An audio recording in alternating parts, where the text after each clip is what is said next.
కొండవీడు కోట ఆంధ్రప్రదేశ్లో గుంటూరు జిల్లాలో ఉన్న ఒక అద్భుతమైన చారిత్రక ప్రదేశం. ఈ కోటని రెడ్డి రాజు వంశానికి చెందిన రాజులు 1328లో నిర్మించారని మన హిస్టరీ చెప్తుంది.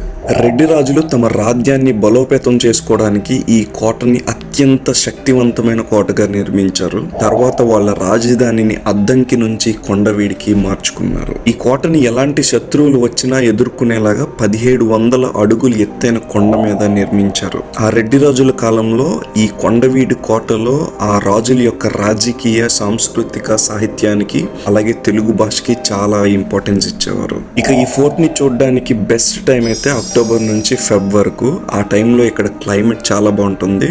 ఆ టైంలో ఈ ఫోర్ట్ ని కూడా బాగా ఎక్స్ప్లోర్ చేయొచ్చు. ఈ ఫోర్ట్ కి మనం గుంటూరు నుంచి టాక్సీ ఆర్ బస్ లో వెళ్ళొచ్చు. సో ట్రెక్కింగ్ అంటే ఇష్టం ఉన్న వాళ్ళకి, అలాగే హిస్టరీ అంటే ఇష్టం ఉన్న వాళ్ళకి ఈ ప్లేస్ ఒక ఇంట్రెస్టింగ్ స్పాట్ అని చెప్పొచ్చు. ఇలాంటి